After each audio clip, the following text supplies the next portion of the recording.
Hello friends, मैं Shyam Upadhyay yes 10 education में आपका स्वागत करता हूं। आज हम लोग मुगल काल के अगले वीडियो के बारे में पढ़ेंगे। औरंगजेब के शासनकाल के बारे में पढ़ेंगे। अगर बात किया जाए कि औरंगजेब का शासनकाल, तो औरंगजेब का शासनकाल जो है 1658 ईस्वी से 1707 ईस्वी तक रहा।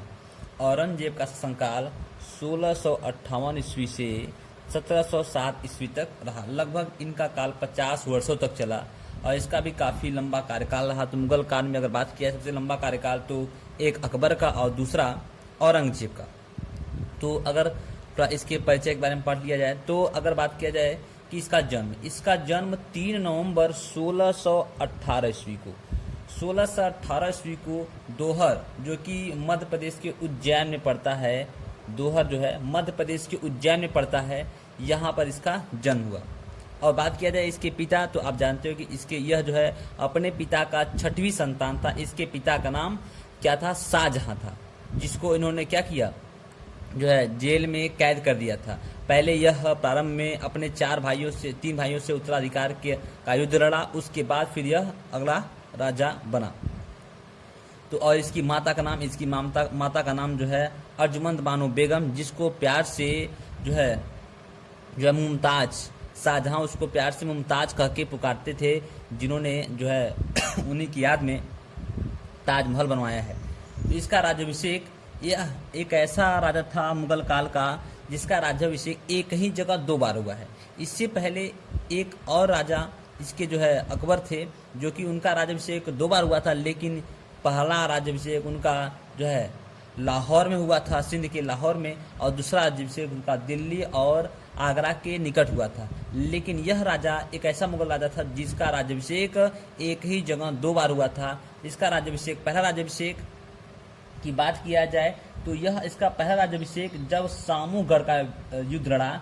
जब सामूगढ़ का युद्ध लड़ता है तो उस युद्ध के विजय के बाद जो है, जब 1658 ईस्वी में, जुलाई 1658 ईस्वी में सामूगढ़ के युद्ध के बाद जो है अपना राज्याभिषेक करवाता है। उस राज्याभिषेक के दौरान यह एक उपाधि धारण करता है। वह उपाधि का नाम है अबुल मुजफ्फर आलमगीर। अबुल मुजफ्फर आलमगीर की उपाधि धारण करता है। किस युद्ध के बाद? सामूगढ़ के युद्ध के बाद जो है अबुल मुजफ्फर आलमगीर की उपाधि धारण करता है। और अगर बात किया जाए दूसरा राज्याभिषेक कब कराता है, दूसरा राज्याभिषेक अपना जो है जून 1659 ईस्वी में, और जब वह देवराई का युद्ध लड़ता है और इसके बाद वो अपना दूसरा राज्याभिषेक करवाता है देवराई के युद्ध के बाद, और वह उपाधि धारण करता है किसकी? गाजी की। अगर हम बात करें कि यह अपने युद्ध को जो लड़ा है तो इसके बाद अपना यह राज्याभिषेक करवाया। तो यह जो लड़ाई यह खुद मुगलों के बीच रही। यह अपने भाइयों से लड़ाई लड़ा। कौन सा लड़ाई लड़ा? सामूगढ़ का युद्ध, फिर देवराई का युद्ध, ऐसे अन्य 2 और युद्ध लड़ा था। तो बात किया जाए कि इसकी अगर इसका विवाह 1637 ईस्वी में दिलरास बानो बेगम से हुआ था। किससे हुआ था? दिलरास बानो बेगम। और इसको प्यार से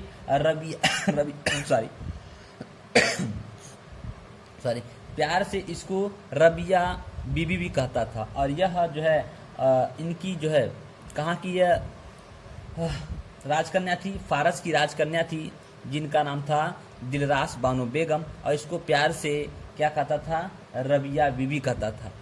और इनकी मृत्यु की बात कर लिया जाए तो इसकी मृत्यु 1707 ईस्वी में दौलताबाद के पास हुआ, और उसको वहीं पर क्या कर दिया गया? दफना दिया गया। वो दौलताबाद के पास हुआ और वहीं पर उसको दफना दिया गया।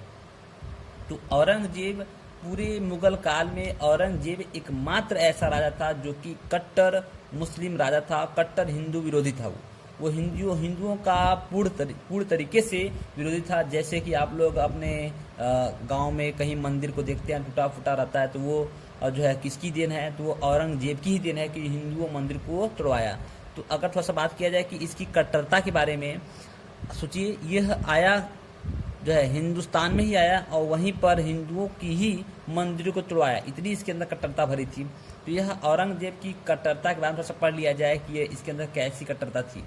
औरंगजेब एक पूर्ण सुन्नी मुसलमान था, और 1665 ईस्वी में हिंदू मंदिरों को तोड़वाने का आदेश दे दिया कि जितने भी हिंदू मंदिर है उन सभी को तोड़ दिया जाए।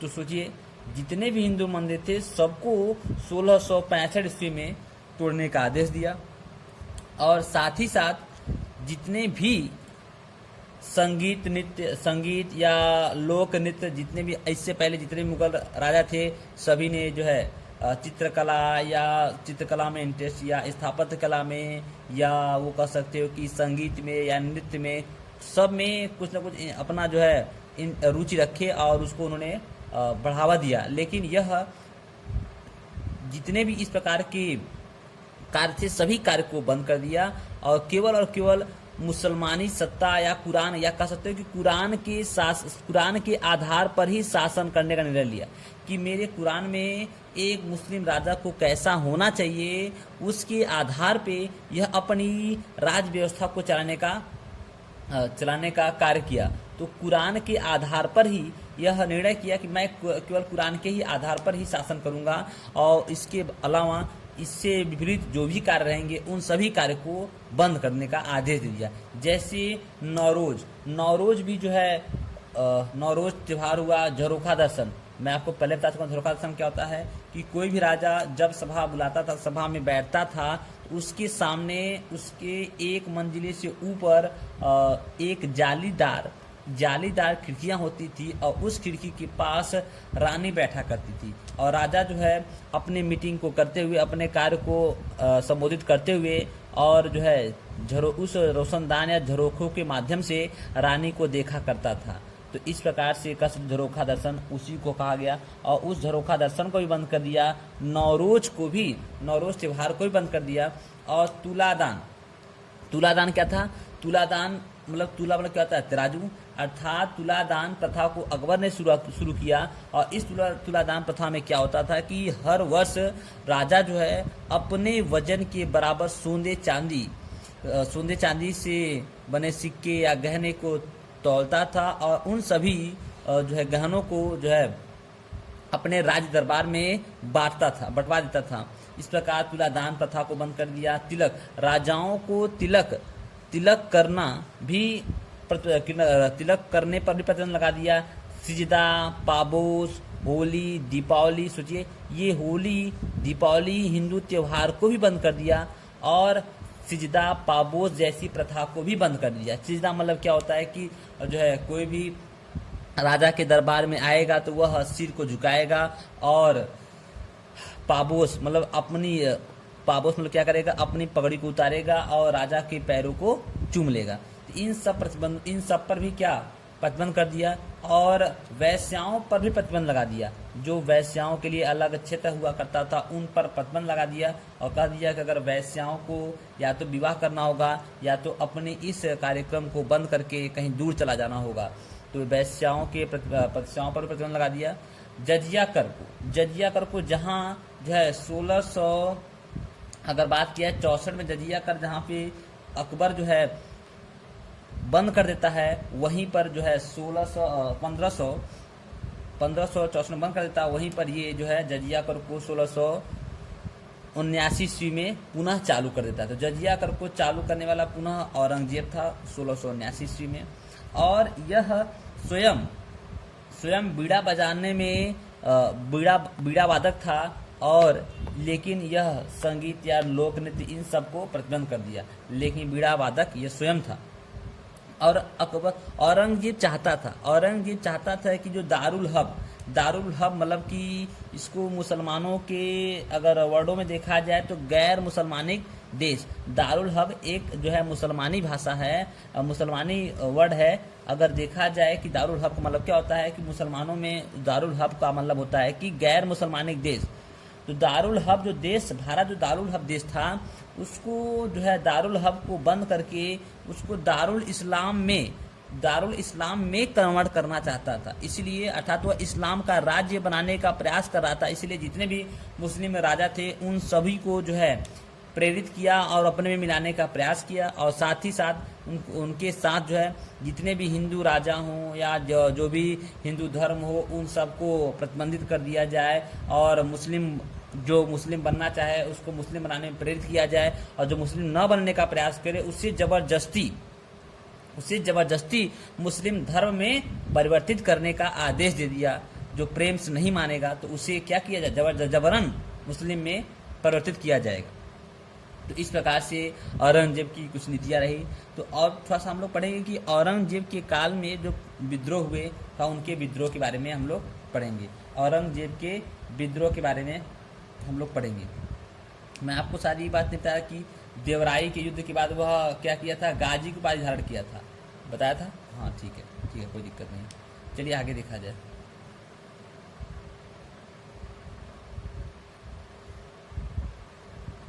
औरंगजेब के काल के विद्रोह। तो औरंगजेब के अगर काल के विद्रोह के बारे में देखा जाए तो सर्वप्रथम औरंगजेब के काल में जाटों का विद्रोह हुआ। जाट विद्रोह औरंगजेब के काल में सर्वप्रथम कौन सा विद्रोह हुआ, जाटों का विद्रोह हुआ। थोड़ा हम लोग इस जाट के विद्रोह के बारे में पढ़ेंगे। हाँ, तो अगर जाट विद्रोह के बारे में देखा जाए तो जाट विद्रोह में कौन कौन शामिल थे। जाट विद्रोह जो है विद्रोह आगरा एवं मथुरा के निकट किया गया। जाट विद्रोह कहाँ हुआ, आगरा एवं मथुरा के निकट हुआ जाट विद्रोह। और उस विद्रोह में क्या हुआ कि किसान एवं काश्तकार, किसान प्लस काश्तकार, किसान और काश्तकार, ये दोनों ने मिलकर जो है यह विद्रोह किया। विद्रोह इसलिए किया क्योंकि औरंगजेब, मैं पहले बता चुका हूँ कि औरंगजेब चाहता था कि जितने भी हिंदू हैं उन सबको जबरदस्ती मुस्लिम धर्म थोप दिया जाए। और इस बात से हिंदू जो है काफ़ी दुखी थे, नाराज थे, इसलिए उन्होंने क्या कर दिया, विद्रोह कर दिया। और उनका नेतृत्व कौन किया, इन जो है काश्तकार और किसानों का नेतृत्व किया जो है जमींदारों ने उनका नेतृत्व किया। और इनके साथ सतनामी के लोग भी शामिल हो गए। इनके विद्रोह में सतनामी विद्रोह भी, इसमें सतनामी लोग भी शामिल हो गए। और एक स्थानीय जो है जाट का बहुत ही होनहार जो है व्यक्ति था गोकुल के नेतृत्व में विद्रोह किया गया। भयंकर, काफी भीषण विद्रोह किया गया। और जो कि यह विद्रोह इसलिए किया गया कि 1600 में आपको बताया कि 1665 ईस्वी में क्या हुआ, हिंदू मंदिरों को तोड़वाने का आदेश दिया। जब वह हिंदू मंदिरों को तोड़वाने का आदेश दिया तो हुआ क्या कि सभी हिंदू मंदिर को तोड़ने लगा। तो जितने भी हिंदू थे अर्थात किसान, काश्तकार और जमींदार, तीनों ने मिल गए। और उन्हीं के साथ जाटों के एक अच्छा व्यक्ति गोकुल था। यह गोकुल भी उन लोगों के साथ मिला। और जो है अब्दुल नबी जो कि औरंगजेब के कहने पर हिंदू मंदिरों को तोड़वा रहा था। गोकुल ने उन जो है सभी के साथ मिलकर इसकी क्या कर दिया, अर्थात मेरे ख्याल किसान, काश्तकार और जमींदारों के साथ मिलकर इस अब्दुल नबी की हत्या कर दी। कब हत्या कर दी, 1669 ईस्वी में अब्दुल नबी की हत्या कर दी। इस बात से दुखी होकर औरंगजेब तुरंत जो है अपने बहुत बड़ी फौज को भेजता है। और फिर जो है फौज को भेजा और यह विद्रोह ये आगे तक भी करता रहा। लेकिन अंततः 1686 ईस्वी में एक युद्ध होता है, तिलपत का युद्ध। इस युद्ध में जो है जाट परास्त हुए तिलपत के युद्ध में। और उसी तिलपत के युद्ध में जो है मुगलों ने गोकुल को क्या कर दिया, गोकुल की हत्या कर दी। जब गोकुल की हत्या 1686 ईस्वी में तिलपत के युद्ध में हो गया तो इसके बाद जाटों को वापस से आगे बढ़ाने के लिए, जाट विद्रोह को वापस बढ़ाने के लिए एक व्यक्ति सामने आया जिसका नाम था राजा राम। एक अन्य व्यक्ति सामने आया जिसका नाम था राजा राम। फर्स्ट का देखा जाए, राजा राम।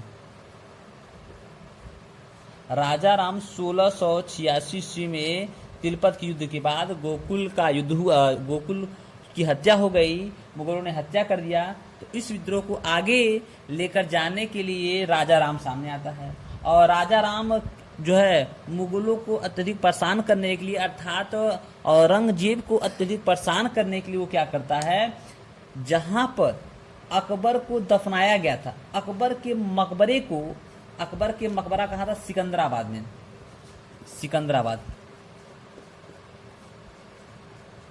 सिकंदराबाद में अकबर के मकबरे को जो है खुदवाता था, इनकी अकबर की कब्र को।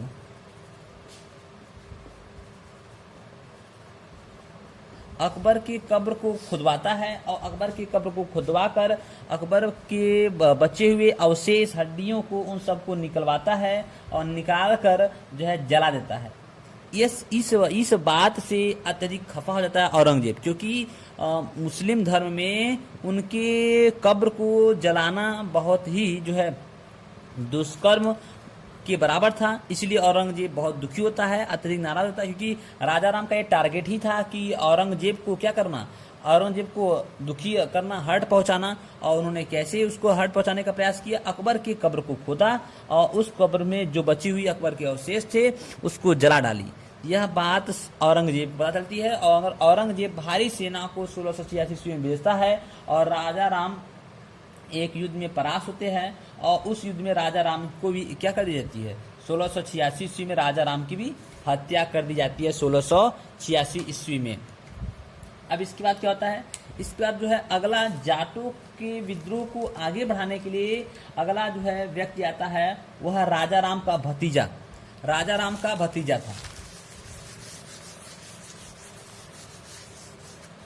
राम का भतीजा, जिसका नाम था चूरामन।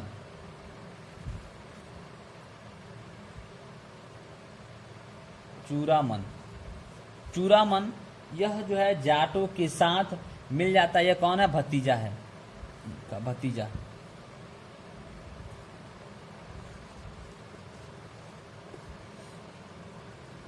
भतीजा कौन है, चूरामन 1688 ईस्वी में जो है जाटों के साथ मिल जाता है, और इस विद्रोह को आगे लेकर चला। और यह विद्रोह औरंगजेब की यह विद्रोह जो है छुटपुट विद्रोह होता रहा, और विद्रोह तब तक चलता रहा जब तक कि औरंगजेब की क्या हो गई मृत्यु जब तक नहीं हुई, तब तक यह विद्रोह चलता रहा। और अंततः जो है चूरामन ने एक औरंगजेब की मृत्यु के बाद एक स्वतंत्र जो है राज्य की स्थापना किया, और उसका नाम था भरतपुर स्वतंत्र राज्य की स्थापना करता है कौन, चूरामन। और चूरामन कौन था, राजा राम का भतीजा था, और यही जो है जाटों के विद्रोह को आगे लेकर चलता है, और तब तक चलता है जब तक कि औरंगजेब की मृत्यु नहीं हो जाती है। यह विद्रोह तब तक चलता रहता है। चलिए आगे देखा जाए। अब इसके बाद अगर विद्रोह की बात किया जाए तो सतनामी विद्रोह। अब हम लोग क्या पढ़ेंगे, अगला विद्रोह सतनामी विद्रोह।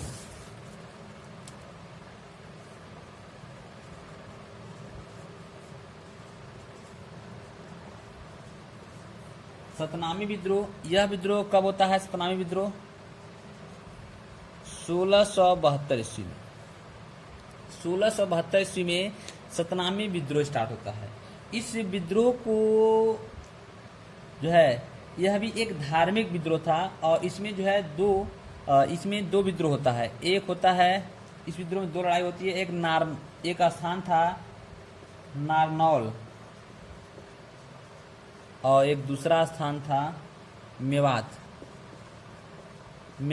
और नारनौल के लोग जो है औरंगजेब की नीतियों से दुखी थे, और 1672 ईस्वी में सतनामियों ने विद्रोह कर दिया। और इस विद्रोह को दबाने के लिए जो है, अब पहले क्या जाटों में जो है, जाटों के विद्रोह में क्या हुआ था कि हिंदू जो है जाटों के साथ थे, लेकिन सतनामी विद्रोह में जो है हिंदुओं ने क्या किया, इस नारनौल और मेवात के क्षेत्र में जो सतनामी लोग थे उनका साथ हिंदुओं ने नहीं दिया, बल्कि हिंदुओं ने मुगलों का साथ दिया। हिंदुओं ने मुगलों का साथ दिया, इसलिए यह विद्रोह काफी समय तक नहीं चलता है और यह कुछ ही समय बाद यह विद्रोह आसानी से औरंगजेब द्वारा दबा दिया जाता है। इसमें एक यह खासियत था, सतनामियों का यह खासियत था कि सतनामी जो है बैरागियों का एक पंथ था। सतनामी क्या था? सतनामी एक बैरागियों का पंथ था।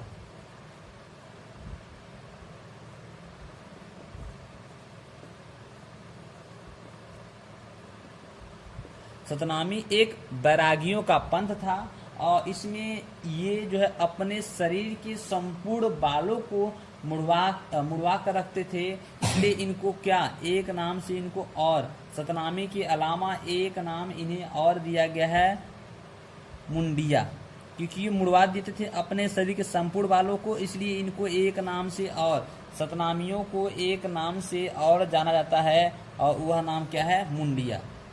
मुंडिया जो है इसी सतनामियों को ही कहा जाता था। हालांकि यह विद्रोह काफी समय तक नहीं चलता है और कुछ ही समय बाद यह विद्रोह औरंगजेब द्वारा आसानी से दबा दिया गया। क्योंकि कारण क्या था? क्योंकि इसमें जो है हिंदुओं ने मुगलों का साथ दिया, जबकि जाटों के विद्रोह में जो है जाटों का साथ दिया है। कौन? हिंदुओं ने जाटों का साथ दिया था, इसलिए यह विद्रोह काफी कम समय तक चला और जाटों का विद्रोह जो है औरंगजेब की मृत्यु तक और तथा उसके आगे भी चलता रहा।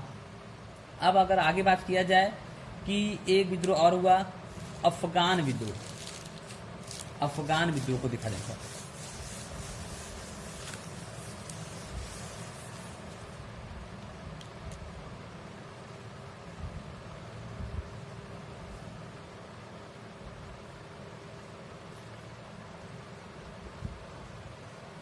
अफगान विद्रोह, यह भी विद्रोह 1667 ईस्वी में हुआ। यूसुफ जाई कबीले के सरदार भागु ने विद्रोह किया। इस अफगानी विद्रोह को किसने किया? अफगानी विद्रोह को यूसुफ जाई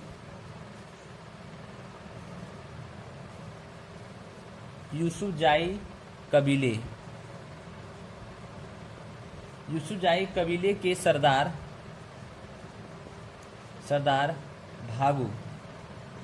भागु इस अफगानी विद्रोह को करते हैं। लेकिन इस विद्रोह को क्या करता है? औरंगजेब अपने एक सेनापति अमीर खां, उसके सेनापति थे अमीर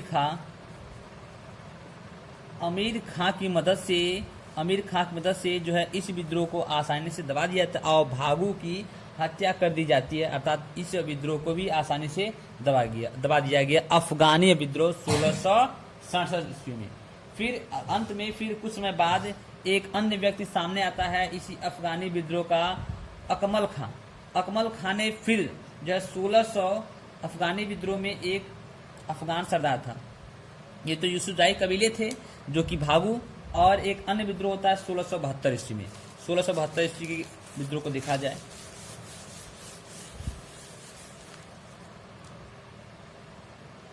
1672 ईस्वी में अफगान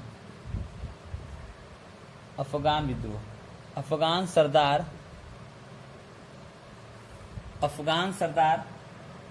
अकमल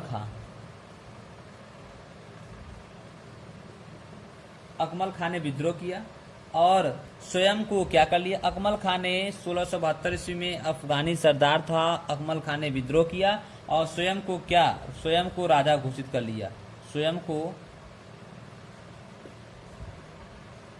राजा घोषित कर लिया और अपने नाम का खुतबा पढ़वाया, प्लस सिक्का भी जारी कर दिया। और इस बात को यह बात जो है औरंगजेब को पता चलती है और औरंगजेब स्वयं जो है अकमल खां से युद्ध लड़ने जाता है। हालांकि इस विद्रोह को भी औरंगजेब ने आसानी से दबा दिया। औरंगजेब क्या करता है? इस विद्रोह को भी आसानी से इस विद्रोह को दबा दिया। कौन सा विद्रोह? 1672 में अफगान सरदार अकमल खां का विद्रोह को भी जो है आसानी से दबा देता है। फिर एक विद्रोह शुरू होता है, अगर बात किया जाए बुंदेला विद्रोह की बात किया जाए। हालांकि यह विद्रोह हुआ था बुंदेला विद्रोह, बस देख लिया जाए, इसको भी देख लिया जाए बुंदेला विद्रोह को।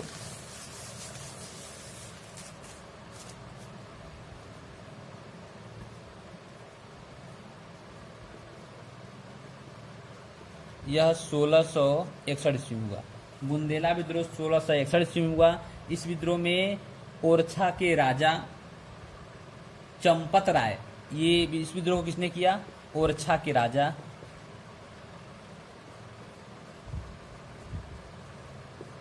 चंपत राय।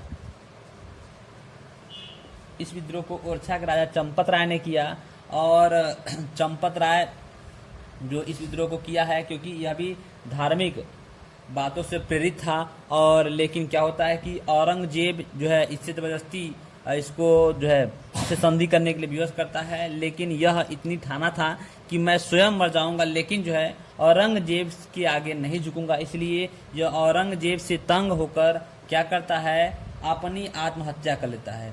यह अपनी आत्महत्या कर लेता है और बाद में फिर इसका पुत्र आगे आता है और इसको आगे लेकर जाता है कौन? छत्रसाल। छत्रसाल इसका पुत्र था और वह इस विद्रोह को, बुंदेला विद्रोह को आगे लेकर जाता है। छत्रसाल इस विद्रोह को आगे लेकर जाता है। बाद में छत्रसाल क्या करता है?